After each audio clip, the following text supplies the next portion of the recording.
Assalamualaikum warahmatullahi wabarakatuh. Tidak semua pejuang Allah dibesarkan di dalam kemewahan. Tidak semua hamba pilihan ditempa di bangku pesantren. Ada pula yang dibentuk langsung oleh kerasnya kehidupan, oleh rasa lapar, air mata, dan kesendirian. Saat manusia lain sibuk mencari kenyamanan dunia, Allah justru sedang menempa hamba pilihannya menjadi pribadi yang tak mudah goyah oleh godaan apapun. Inilah kisah seorang pemuda bernama Abdurrahman. Usianya kini 35 tahun. Penampilannya sangat sederhana. Sarung lusuh selalu melilit di pinggangnya. Sebuah jaket jeans yang warnanya mulai memudar, hampir tak pernah lepas dari tubuhnya. Di kepalanya bertengger peci hitam yang sudah kusam dimakan usia. Siapapun yang melihatnya hanya akan menganggapnya lelaki biasa yang gemar duduk di warung kopi sambil menyeruput kopi hitam dan sesekali mengisap rokok kretek. Tak ada yang tahu, di balik tatapan matanya yang teduh, tersimpan perjalanan hidup yang begitu pahit. Bahkan makhluk-makhluk dari alam gaib pun mengenal namanya dan memilih menghindari pemuda itu. Namun semua itu tidak terjadi dalam semalam. Abdurrahman lahir dari keluarga yang sangat miskin. Ayahnya hanyalah buruh serabutan yang bekerja apa saja demi membawa pulang segenggam beras. Kadang menjadi kuli bangunan, kadang menebang pohon, kadang membantu memanen sawit. Jika sedang tidak ada pekerjaan, beliau pulang dengan tangan kosong. Ibunya hanyalah ibu rumah tangga yang setiap hari berusaha membuat anak-anaknya tetap bisa makan, meski hanya dengan nasi dan garam. Masa kecil Abdurrahman dipenuhi perpindahan. Hari ini tinggal di rumah kontrakan. Beberapa bulan kemudian pindah lagi, lalu pindah lagi, bukan karena ingin mencari suasana baru, melainkan karena mereka tak mampu membayar sewa rumah. Seringkali pemilik kontrakan datang sambil mengetuk pintu dengan keras. "Pak, kapan bayarnya?" Ayah Abdurrahman hanya mampu menundukkan kepala. "Insya Allah minggu depan."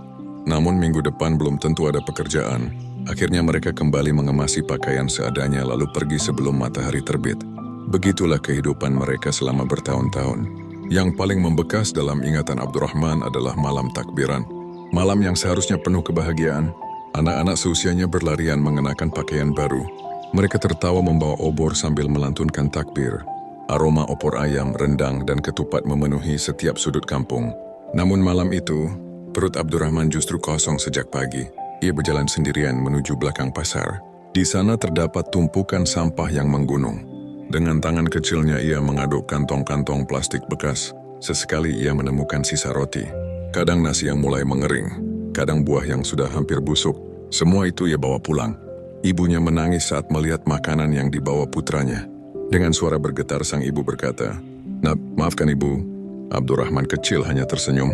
"Baik Abdurrahman kenyang kok." Padahal sejak pagi setetes nasi pun belum masuk ke mulutnya. Malam itu, ia tidur sambil menahan rasa lapar. Tetapi justru pada malam-malam seperti itulah Allah sedang menguatkan hatinya.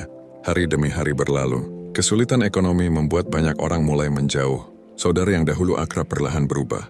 Tetangga yang dulu sering berkunjung mulai menutup pintu.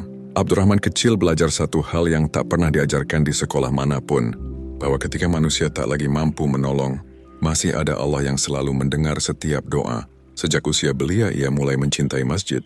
Bukan karena disuruh siapapun, melainkan karena hanya di dalam rumah Allah itulah ia merasa damai.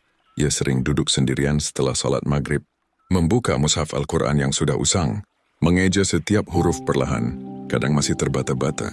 Namun setiap ayat yang ia baca selalu membuat dadanya terasa lebih lapang. Suatu malam seorang kakek tua menghampirinya. "Kenapa belum pulang, nak?" Abdurrahman tersenyum. "Di sini hati saya lebih tenang, kek." Sang kakek mengusap kepalanya. "Ingatlah, orang yang dekat dengan Allah tidak akan pernah benar-benar sendirian." Kalimat itu menancap kuat di dalam hatinya. Memasuki usia 15 tahun, Abdurrahman mengambil keputusan besar. Ia ingin merantau, bukan untuk mengejar kekayaan, bukan pula mencari kesaktian. Ia hanya ingin membantu kedua orang tuanya. Dengan uang hasil kerja kerasnya, ia berpamitan setelah sholat subuh. Ibunya memeluknya sambil menangis. "Jangan tinggalkan sholatmu, nak." Abdurrahman mencium tangan ibunya. "Insya Allah, Bu." Ayahnya hanya memberikan sebuah tas lusuh. Isinya hanya 2 setel pakaian, sebuah sarung, Al-Quran kecil, dan tasbih kayu yang sudah mulai pudar warnanya. Itu saja yang ayah punya. Abdurrahman memeluk ayahnya. "Bagi saya, ini lebih berharga daripada emas." Perjalanan menuju pedalaman Riau bukanlah perjalanan yang mudah. Ia harus menaiki kapal kecil, menyusuri sungai yang panjang, kemudian berjalan kaki berjam-jam melewati jalan berlumpur. Semakin jauh ia melangkah, semakin lebat hutan yang menyambutnya. Pepohonan menjulang tinggi menutupi cahaya matahari. Suara burung-burung liar bersahutan dari kejauhan. Sesekali terdengar auman binatang buas yang membuat bulu kuduk para pendatang berdiri. Banyak pekerja baru memilih pulang hanya dalam hitungan minggu. Namun tidak dengan Abdurrahman. Ia tetap bertahan. Setiap pagi ia bekerja mengangkat kayu, mengangkut log, membersihkan jalur hutan. Tubuhnya penuh luka, telapak tangannya melepuh. Bajunya basah oleh keringat, tetapi tak sekalipun ia mengeluh. Karena setiap kali rasa lelah datang, ia selalu mengingat wajah kedua orang tuanya. Malam hari, saat pekerja lain tertidur lelap, Abdurrahman justru mengambil air wudhu. Di bawah langit yang dipenuhi jutaan bintang, diiringi suara jangkrik dan desir angin hutan, ia berdiri menghadap kiblat, melaksanakan sholat malam. Air matanya jatuh membasahi pipi. Ya Allah, aku tidak meminta kekayaan, aku tidak meminta kesaktian. Aku hanya memohon, jangan pernah jauhkan hatiku darimu. Doa itu terus ia ulang setiap malam, tanpa ia sadari. Di balik gelapnya pepohonan, sepasang mata hijau menyala sedang memperhatikannya. Tatapannya tajam, penuh rasa penasaran. Makhluk itu bukan manusia, bukan pula binatang. Ia telah berdiam di hutan itu selama ratusan tahun. Dan malam itu, untuk pertama kalinya, ia merasakan getaran zikir seorang manusia yang membuat seluruh penghuni alam gaib mulai gelisah. Abdurrahman mulai terbiasa dengan dinginnya udara hutan Riau. Baginya hutan bukan lagi tempat yang menakutkan. Justru di sanalah ia menemukan ketenangan yang selama ini sulit ia rasakan di tengah hiruk-pikuk kehidupan manusia. Setelah selesai bekerja mengangkat kayu seharian, ia tidak langsung beristirahat seperti para pekerja lainnya. Ia mengambil air wudhu dari sungai yang jernih, kemudian melaksanakan sholat Isya. Setelah itu ia melanjutkan dengan sholat-sholat sunnah, membaca Al-Quran, memperbanyak istighfar, dan berzikir hingga larut malam. Beberapa pekerja sering memperhatikannya dari kejauhan. Anak itu aneh. Kerja paling berat tapi malamnya malah ibadah. Hingga capek apa? Ada pula yang menertawakannya. Namun Abdurrahman hanya tersenyum. Ia sadar, tidak semua orang memahami nikmatnya bermunajat kepada Allah ketika dunia sedang terlelap. Semakin hari, suasana di sekitar tempat ia beribadah mulai berubah. Burung-burung malam yang biasanya bersuara tiba-tiba diam. Angin berhenti berembus. Daun-daun yang tadi bergoyang mendadak membeku. Suasana menjadi sangat sunyi. Sunyi yang terasa tidak wajar. Malam itu, saat Abdurrahman selesai membaca surah Al-Mulk, terdengar suara ranting patah dari balik semak. Krek, krek, krek. Langkahnya berat, perlahan, seolah sesuatu yang sangat besar sedang berjalan mengelilinginya. Abdurrahman tidak membuka mata. Zikirnya tetap berlanjut. Subhanallah, Alhamdulillah, Allahu Akbar. Suara itu semakin dekat. Lalu, terdengar geraman yang begitu dalam hingga tanah di bawahnya ikut bergetar. Beberapa meter di depannya muncul seekor harimau hitam berukuran luar biasa besar. Matanya berwarna hijau terang, taringnya panjang berkilau. Tubuhnya mengeluarkan hawa panas yang membuat kabut di sekitarnya perlahan menghilang. Namun, Abdurrahman tidak berlari, tidak pula mengambil parang yang berada di dekat pohon. Ia hanya membuka mata perlahan. Tatapannya tenang, tanpa sedikit pun rasa panik. Harimau itu kembali menggeram. Namun kali ini, suara geramannya berubah menjadi suara manusia. Wahai manusia, sudah ratusan tahun tidak ada yang berani mengganggu wilayahku. Mengapa engkau setiap malam datang membawa cahaya yang membakar para penghuni hutan ini? Abdurrahman menarik napas perlahan, kemudian menjawab dengan suara yang lembut. Aku tidak datang membawa cahaya. Aku hanya datang membawa doa. Harimau itu tertawa keras. Suara tawanya menggema ke seluruh penjuru hutan. Doa? Kau pikir doa bisa mengalahkan kekuatan kami? Abdurrahman tersenyum. Bukan doaku yang kuat, tetapi Allah yang maha kuat. Jawaban sederhana itu membuat makhluk tersebut terdiam. Sesaat kemudian, tubuh harimau itu berubah. Kabut hitam menyelimuti seluruh badannya. Perlahan ia menjelma menjadi sosok laki-laki bertubuh tinggi, berambut panjang, dengan mata hijau menyala. Dialah siluman macan kumbang, salah satu penghuni gaib yang telah menjaga kawasan hutan itu selama ratusan tahun. Ia menatap Abdurrahman dengan tajam. Banyak manusia datang ke hutan ini. Ada yang mencari kekayaan, ada yang mencari pesugihan, ada pula yang mencari kesaktian. tetapi aku belum pernah melihat manusia sepertimu. Abdurrahman menjawab singkat, aku hanya mencari ridha Allah. Siluman itu kembali tertawa. Kalau begitu, buktikan. Tanpa aba-aba, siluman macan kumbang melompat sangat tinggi. Tubuhnya menghilang.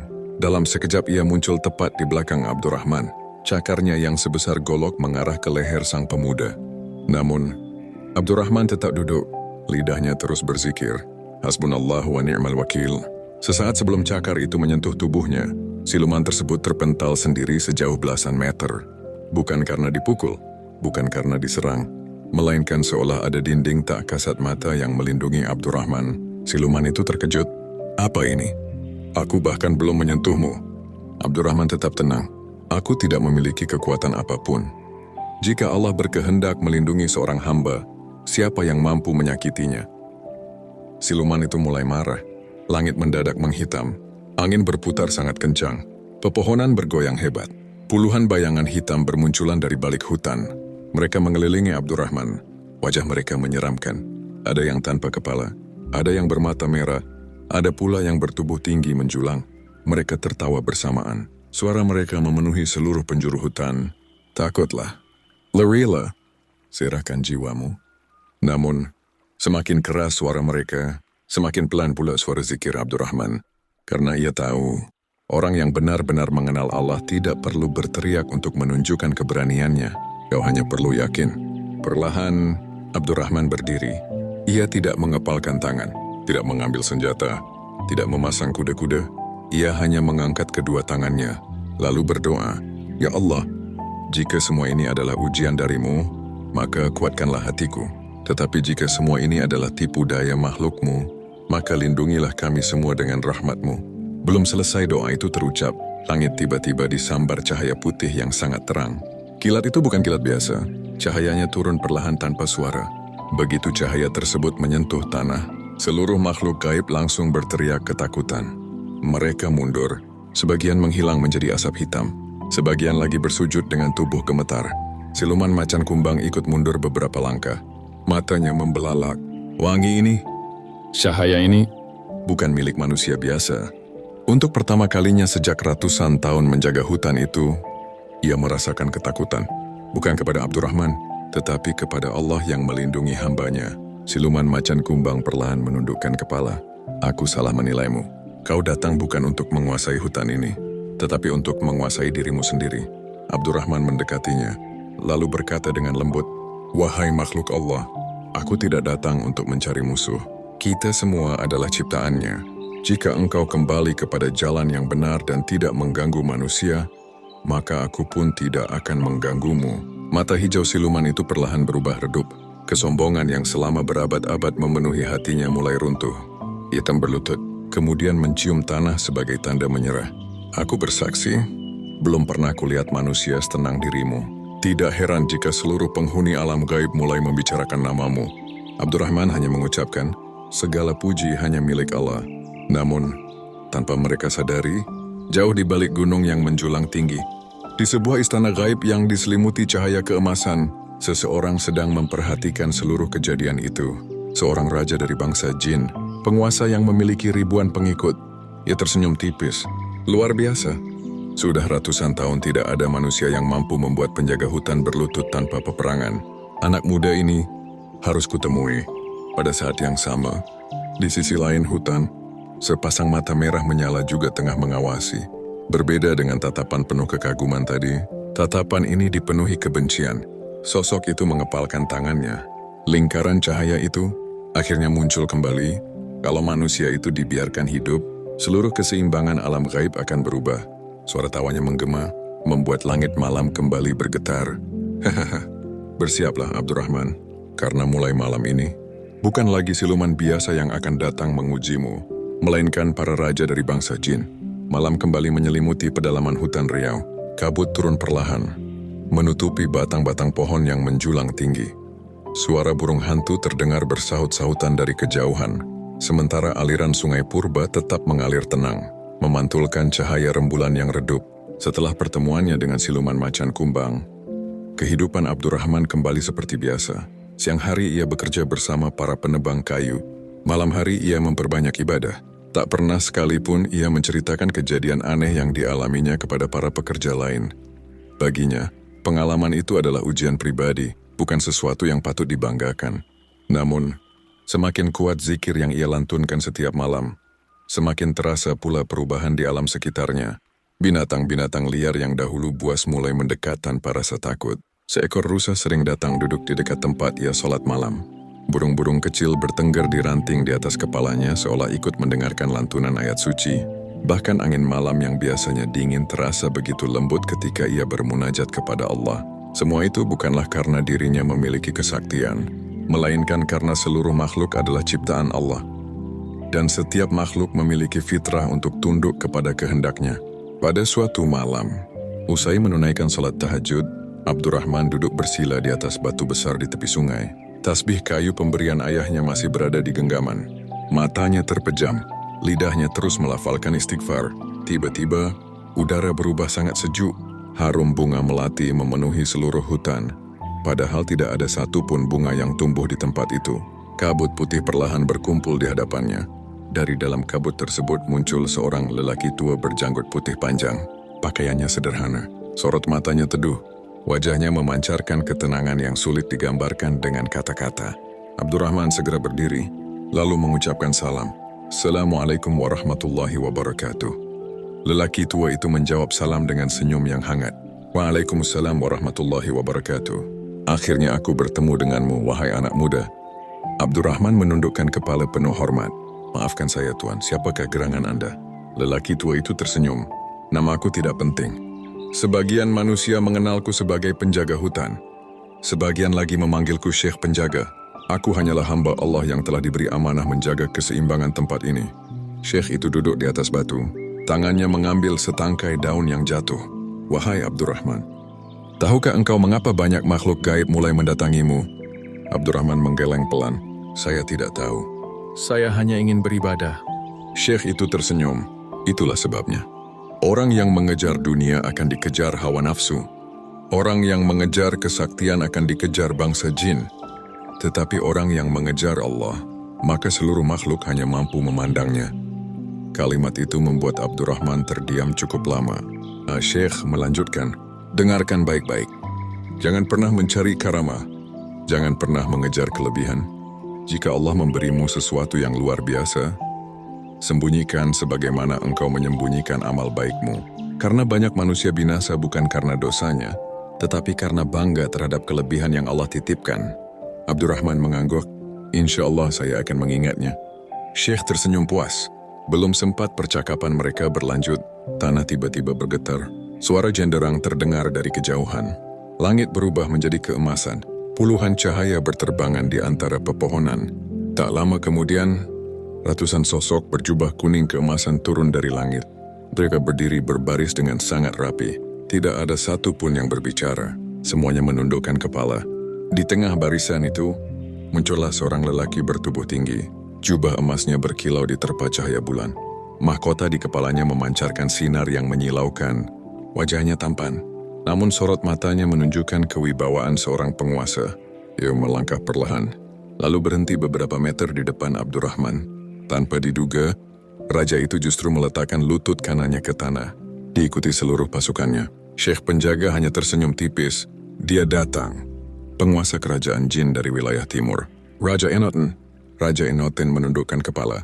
Wahai manusia, berabad-abad lamanya aku memimpin kerajaan ini. Aku telah melihat ribuan pertapa, ratusan ahli sihir, puluhan manusia yang mengaku wali. Namun, belum pernah aku melihat seseorang yang mampu membuat penjaga hutan menghormatimu.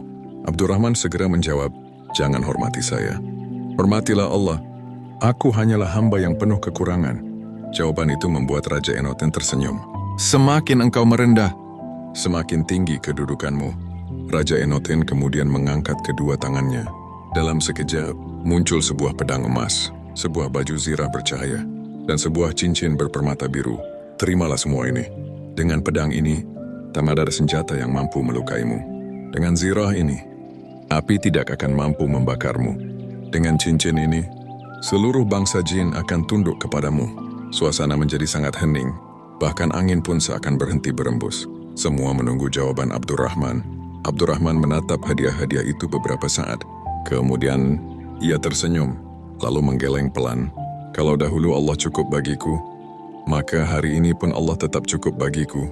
Kalau dahulu Allah cukup bagiku, maka hari ini pun Allah tetap cukup bagiku. Mata Raja Enote membelalak. Belum pernah ada manusia yang menolak pemberiannya. Syekh penjaga tersenyum lebar.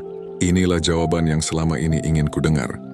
Selama hatinya tidak terikat kepada selain Allah, tidak ada makhluk yang mampu menguasainya.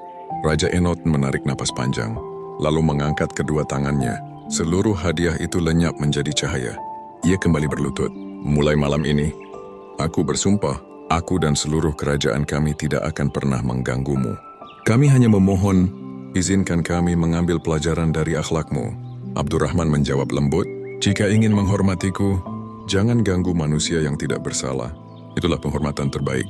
Raja Enoten mengangguk penuh hormat, namun belum sempat suasana damai itu berlangsung lama.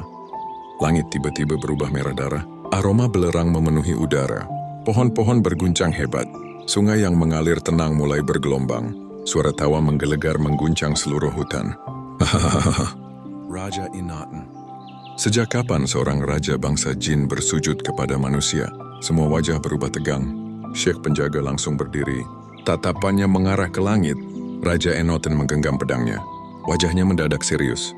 Dengan suara berat ia berkata, dia datang. Musuh yang telah lama menunggu kebangkitan cahaya itu. Raja Banaspati, penguasa api hitam. Dan malam itu, untuk pertama kalinya, Abdurrahman melihat seluruh penghuni alam gaib yang selama ini ditakuti manusia. Justru tampak ketakutan, suasana hutan berubah mencekam. Langit yang semula gelap kini memerah seperti bara api. Burung-burung malam beterbangan meninggalkan sarangnya. Binatang-binatang liar berlarian mencari tempat berlindung. Udara yang tadinya sejuk berubah sangat panas. Daun-daun yang masih hijau mulai mengering. Batang-batang pohon tua mengeluarkan suara retakan, seolah tak sanggup menahan tekanan energi yang memenuhi seluruh kawasan hutan. Abdurrahman berdiri tenang. Ia terakin paham apa yang sedang terjadi. Namun ia tahu, apapun yang akan datang semua terjadi atas izin Allah. Ia pun memperbanyak istighfar di dalam hati. Tiba-tiba, dari balik langit yang memerah muncul pusaran api raksasa. Besarnya bagaikan sebuah gunung yang berputar di angkasa. Kilatan petir hitam menyambar tanpa henti. Suara ledakan menggema berkali-kali. Lalu, dari tengah pusaran api itu muncul sesosok makhluk bertubuh sangat besar. Tingginya melebihi pepohonan.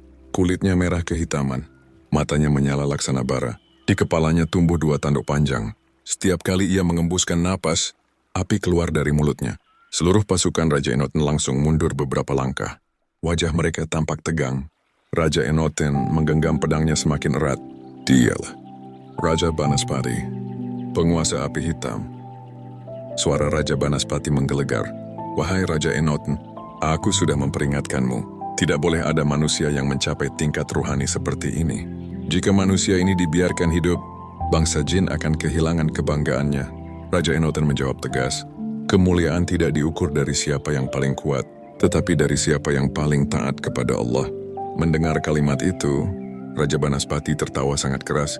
Hahaha, kau mulai berbicara seperti manusia. Tanpa memberi kesempatan, Raja Banaspati mengangkat kedua tangannya. Dalam sekejap, ribuan bola api muncul di langit. Besarnya hampir menyerupai rumah-rumah penduduk. Satu persatu bola api itu meluncur turun menghantam bumi. Boom! Ledakan pertama membuat tanah bergetar hebat. Ledakan kedua merobohkan puluhan pohon besar. Api menjalar kemana-mana. Asap hitam memenuhi udara. Pasukan Raja Enoten langsung membentuk barisan pertahanan.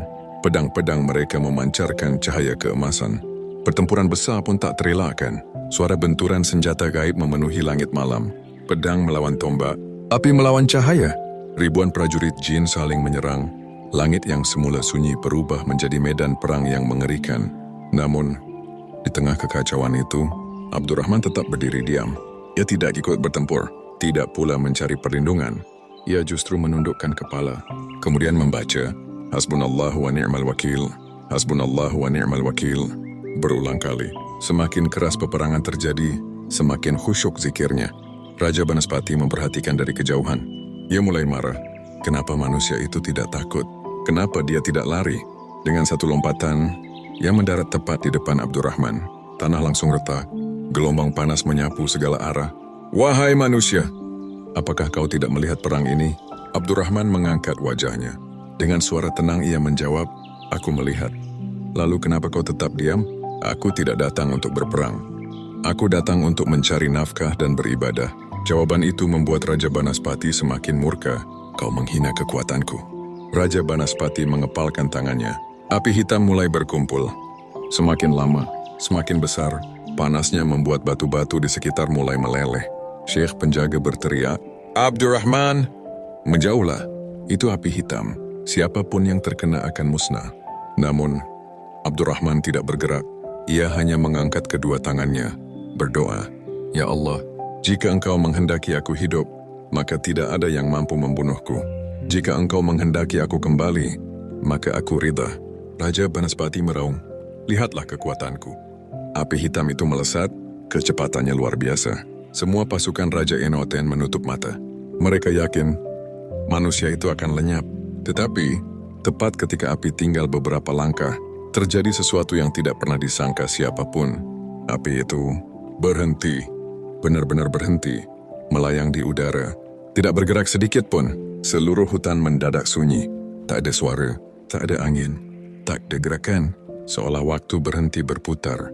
Perlahan, Abdurrahman membuka matanya. Bukan kemarahan yang tampak, bukan pula kebencian. Hanya ketenangan. Ispikida pelan, wahai makhluk Allah. Aku tidak membencimu, tetapi amarahmu telah membuatmu lupa kepada penciptamu. Kalimat itu terdengar sederhana. Namun, setiap kata terasa mengguncang seluruh alam gaib. Api hitam mulai mengecil, semakin kecil, lalu padam. Bukan karena dipadamkan, melainkan karena kehilangan sumbernya. Raja Banaspati terkejut. Mustahil. Api abadiku padam? Abdurrahman melangkah perlahan. Setiap langkahnya terasa ringan. Ia berhenti tepat di depan Raja Banaspati. Dia couldn't care. Aku tidak pernah ingin mengalahkanmu. Aku hanya ingin mengingatkan, kesombongan adalah api. Semakin dipelihara, semakin membakar pemiliknya. Raja Banaspati mulai gemetar. Untuk pertama kalinya dalam ribuan tahun, ia merasakan sesuatu yang belum pernah ia rasakan. Bukan takut kepada manusia, tetapi takut kepada Allah. Air matanya menetes. Perlahan ia berlutut. Mahkotanya jatuh ke tanah. Api yang menyelimuti tubuhnya padam seluruhnya. Dengan suara bergetar ia berkata, Aku kalah. Bukan oleh kekuatanmu, tetapi oleh ketulusan hatimu.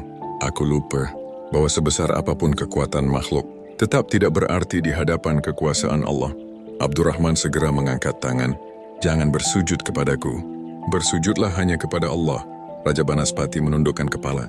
Aku bersaksi, kesombonganku telah membutakan diriku. Melihat rajanya menyerah, seluruh pasukan api hitam meletakkan senjata mereka. Pasukan Raja Enoten pun melakukan hal yang sama. Peperangan berhenti.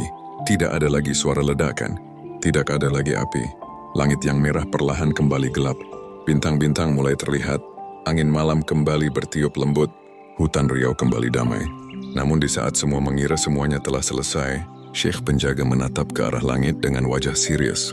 Ia berbisik pelan, ujian yang sesungguhnya belum dimulai. Abdurrahman menoleh. Apa maksud Tuan?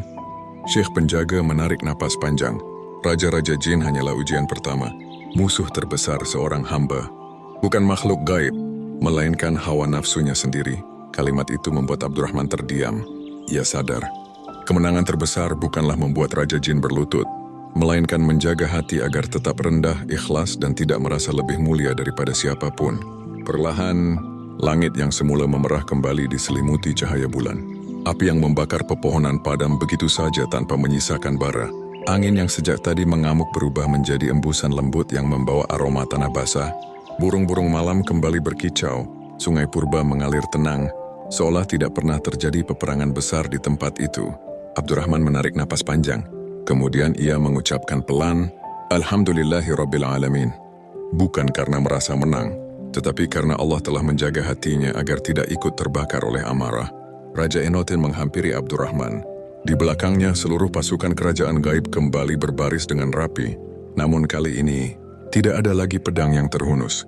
Tidak ada lagi sorak peperangan. Yang terdengar hanyalah suara langkah mereka yang perlahan mendekat. Raja Enoten melepaskan mahkota emas dari kepalanya, lalu meletakkannya di atas batu besar. Wahai Abdurrahman, hari ini aku belajar sesuatu yang bahkan tidak pernah diajarkan oleh umurku yang telah mencapai ribuan tahun. Dahulu aku mengira seorang raja adalah yang paling kuat. Hari ini aku mengerti, raja yang sebenarnya adalah orang yang mampu menguasai dirinya sendiri. Abdurrahman tersenyum. Ia mengangkat mahkota itu dan mengembalikannya kepada Raja Enoten. Simpanlah. Mahkota itu amanah. Kalau engkau memimpin dengan adil, maka itu akan menjadi kebaikan. Tetapi bila dipakai untuk kesombongan, ia akan menjadi beban pada hari kiamat. Mata Raja Enoten berkaca-kaca. Belum pernah ada manusia yang berbicara kepadanya tanpa rasa takut, namun tetap penuh adab. Tak lama kemudian, Raja Banaspati melangkah mendekat. Tubuhnya tidak lagi diselimuti api. Wajahnya yang dahulu garang kini tampak tenang. Ia berdiri cukup jauh, tidak berani mendekat. Abdurrahman, bolehkah aku bertanya satu hal? Tentu. Kenapa sejak awal kau tidak membalas seranganku? Abdurrahman tersenyum kecil.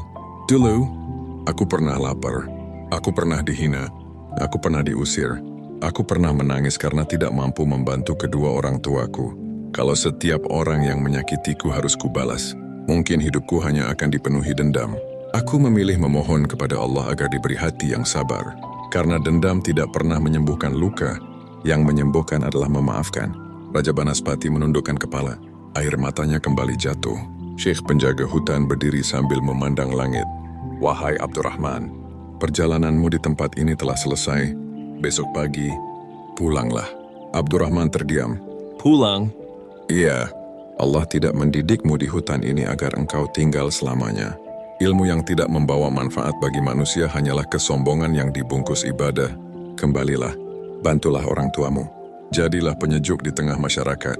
Dan jangan pernah menceritakan apa yang telah kau lihat malam ini untuk mencari kemuliaan. Abdurrahman mengangguk pelan. Insya Allah. Keesokan harinya, matahari terbit dengan sangat indah. Abdurrahman kembali bekerja seperti biasa.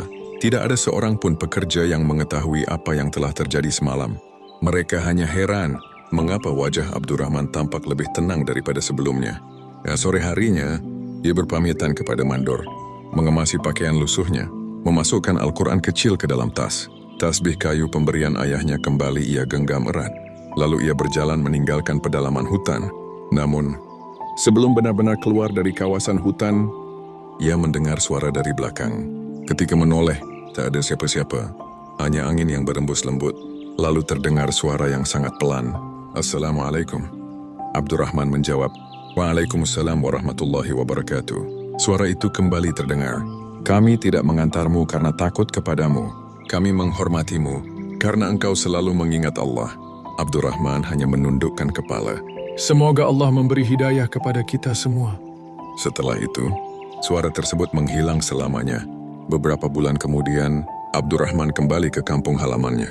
Rumahnya masih sederhana. Ibunya menangis ketika melihat anaknya pulang. Ayahnya memeluknya erat. Malam itu, mereka makan bersama. Hanya nasi, sayur sederhana, dan ikan asin. Tetapi, bagi Abdurrahman, hidangan itu terasa lebih nikmat daripada makanan paling mewah di dunia, karena dimakan bersama kedua orang tuanya. Hari-hari berikutnya, Abdurrahman menjalani kehidupan seperti biasa. Ia bekerja, membantu tetangga, rajin ke masjid. Tidak pernah menceritakan bahwa ia pernah bertemu raja-raja jin. Bahkan ketika ada orang yang memujinya, ia segera berkata, "Jangan memuji saya, doakan saja agar Allah menjaga hati saya." Tahun demi tahun berlalu, nama Abdurrahman mulai dikenal sebagai pribadi yang lembut. Ia tidak pernah marah ketika dihina, tidak membalas ketika difitnah, selalu membantu orang yang kesusahan. Anehnya, orang-orang yang berniat mengirim gangguan gaib kepadanya seringkali gagal. Bukan karena Abdurrahman memiliki pasukan jin, bukan karena ia menguasai ilmu hitam, melainkan karena ia selalu menjaga sholatnya, rajin membaca Al-Quran, memperbanyak zikir, dan senantiasa bertawakal kepada Allah. Dalam keyakinan Islam, perlindungan sejati datang dari Allah semata, bukan dari makhluk gaib. Saudaraku, jika ada satu pelajaran yang bisa kita ambil dari kisah ini, maka pelajaran itu adalah musuh terbesar manusia bukanlah jin, bukan pula setan, melainkan hawa nafsu yang ada di dalam dirinya sendiri. Seseorang mungkin mampu mengalahkan 1000 musuh, tetapi belum tentu mampu mengalahkan kesombongan di dalam hatinya. Dan seseorang yang mampu menjaga keikhlasan, kesabaran serta ketakwaannya kepada Allah, itulah kemenangan yang paling besar. Sebagaimana firman Allah, Sesungguhnya orang-orang yang berkata, Tuhan kami adalah Allah, kemudian mereka istiqamah, maka malaikat akan turun kepada mereka seraya berkata, janganlah kamu takut dan janganlah kamu bersedih hati.